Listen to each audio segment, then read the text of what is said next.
Wenn man hier durchgeht, kriegt man so richtig einen Überblick über die Geschichte der Marke, über das, was uns auszeichnet. Es ist echt immer wieder erhellend, was du da an Elementen siehst. Wie clever, ne? Auf jeden Fall macht es einen sehr stolz. Und es gibt sehr viel Mut, dass man auf der Basis noch ganz viel erreichen kann mit dem Vermächtnis der Vergangenheit.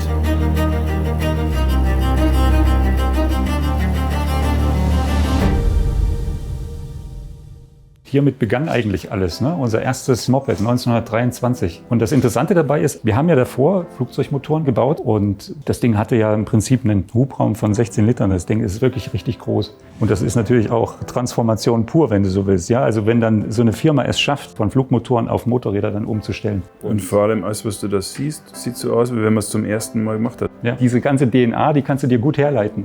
Könnte man unsere Scheibe abschneiden davon, oder? Auf jeden Fall, auf jeden Fall. Nee, wirklich. Top. Ich finde es so geil. Ja, vor allem, wenn du überlegst. Ich habe einen Radlhelm, der schaut so aus. Ja. Aber es ist schon krass, gell? Mit was für Dingern die da rumgefahren sind. Ja? Mit was für Nussschalen. Gell? Markus, das ist so ein bisschen mein Favorit hier. Ich mag die echt wahnsinnig gerne. Du weißt, dass ich mit der gefahren bin? Bist du? Oh, das gibt's doch nicht. Festival of Speed. Aber ich habe mir jedes Mal so geschreckt, weil die Trommelbremse nur digital funktioniert. Also beim Langsamfahren blockiert's. Krass. Beim Schnellfahren bremst so mittelmäßig. Wenn man sich vor allem mal überlegt, das hat ja einen Topspeed von 220 gemacht. Sogar noch mehr zum Teil, je nachdem, was wir für eine Übersetzung eingebaut haben. Ich meine, du hast ja nichts. Da ist ja kein Wind- und Wetterschutz oder sowas dran. Und selbst die Fahrer früher, die hatten ja auch keine Protection Gear oder sowas. Ja? Und dann damit 220 fahren. Mal ganz im Ernst, die müssen doch echt Nerven wie Stahl gehabt haben. Unglaublich. Und ich glaube, die haben den George Meyer nicht umsonst hier, The Cast Iron George genannt. Gell? Ich meine, da weißt du, wo es herkommt. Und damit haben sie ja dann die Tourist Trophy gewonnen, ne? 39. Also eines der härtesten Straßenrennen der Welt. Cool. Richtig lässig. Wenn du das anschaust, was da heute passiert, gell? Wie viel Aerodynamik, wie viel Integration des Fahrers in so einem Moped gegenüber damals, wo du noch irgendwie Jockey warst auf so einem gefühlt motorisierten Fahrrad. Definitiv. Also da hat die Entwicklung einen Riesensprung gemacht. Gell? Aber du siehst eben auch, aerodynamisch ist das Fahrzeug natürlich auch echt krass ein Diktat des Windkanals. Sehr cool.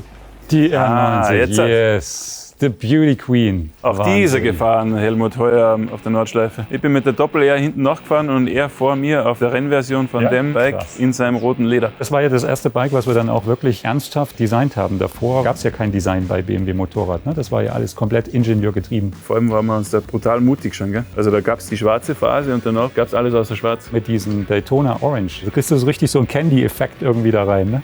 Das haben die damals händisch so hinlackiert im Verlauf. Ja. Du weißt ja, die R12S, die wir jetzt erst vor kurzem gelauncht haben, also das Ding stand natürlich Pate, ne? I like it. Da werde ich ja wahnsinnig hier. Ist das cool? Alter Schwede, ey. Schau, was ist er wieder? Das ist doch ein geiles Gerät. Vor allem diesen Lenker hier, wie aerodynamisch die den da verkleidet haben hier noch mit diesen Blechen da dran. Wenn du dir auch die Karosserie hier so anguckst, haben die dieses Blech da reingeschweißt, ja, damit es hier aerodynamischer wird, das Ganze. Ey, ich würde sowas so gerne mal fahren, ey. Krasses Gerät. Unser erster Ausflug hier ins Dirtbike-Geschäft. Weißt du, was schräg ist? Da steht 2008 und wenn du dir aktuelle Bikes anschaust, schauen die nicht viel anders aus, oder? Das stimmt. Das habe ich damals mit dem Theobald zusammen gemacht. Das ging wirklich ruckzuck. Warst du da schon dabei? Ja, da war ich mit dabei gewesen. Unser Juwel, hey. Sowas sollte man wieder mal machen. Ja, unbedingt. Mich hat das total begeistert, wirklich schon von Anfang an, dieses ganze Enduro-Segment und das Fahrzeug ganz besonders. Damit haben wir ein neues Segment einfach etabliert, ne? Richtig geil und die Erfolgsstory geht ja weiter. Und ich weiß noch, als ich damals als junger Designer die erste Chance hatte, 2007, durfte ich ja dann die R1200 TS machen und das war natürlich eine riesen Chance und eine riesen Gelegenheit für mich. Also das hat mir echt Spaß gemacht und hat mich echt auch bis heute nachhaltig beeindruckt. Wirkt immer noch recht modern, gell? Super geil. Diese Simplizität ist einfach genial und diese ganzen Ikonen, weißt du, die so eine GS ausmacht, haben wir eigentlich über die Jahre immer weiter kultiviert. K1, oder hat sie Kassen? Ich mag ja Skurrilitäten, aber die ist schon... Zu skurril? Ich weiß nicht, die ist mir hinten zu schwer, von den Proportionen so unausgewogen so ein bisschen, weißt du? Aber die Idee dahinter, aber das Ding so selber voll leicht aus auf dem. Ne? Ja, das stimmt. Ich hoffe, ich sehe dich noch mal irgendwann auf dem Ding. Also ganz ehrlich, da feiere ich dich. Ich fange jetzt wieder an zu sagen. Da feiere ich dich. Für mich das ikonischste Insignium, das wir überhaupt haben. Also du erkennst doch ein BMW von einem Kilometer allein an der Silhouette von dem Boxermotor. So ist es. Und da können wir echt wahnsinnig stolz drauf sein. Und das ist das, was wir ja am Anfang auch irgendwie schon festgestellt hatten bei der R32. Ne? Das ist ja wirklich eine Ikone, die sich durchzieht, ne? Die wir für uns so kultiviert haben. Ich finde, das muss man euch mal loben, die Übersetzung in die R20 extrem gelungen. Ich meine, die R20 war ja von Anfang an gedacht als fahrende Bühne für diesen Motor. Ja. Und wenn du das Moped heute siehst, also die erste Reaktion von den Leuten ist ja, das ist eigentlich ein Riesenmotor, der durch die Gegend fährt mit 2 Rädern dran. Ja, das ist das Schöne eben an so einem Roadster, ne? Dass du das wirklich auf ein Wesentliches reduzierst. Du hast ja nicht viel an so einem Ding dran. So klassisch die Zutaten sind mit dem luftgekühlten Boxer. Alles andere ist eigentlich futuristisch. Ja, aber das ist das, was ich meine. Weißt du, du baust halt echt wunderschöne Brücke, ne? Von der Vergangenheit in die Gegenwart. Aber was ich gerne von dem Ding, so wie es hier steht, am liebsten nochmal hätte, ist irgendwie nochmal eine Espressomaschine. Ich sehe das schon, wie das hier so raustropft. Möchte ich haben. Dann machen wir was Gutes draus, oder? Mach mal. Was gibt Schöneres, wie so aus dem Vollen zu schöpfen?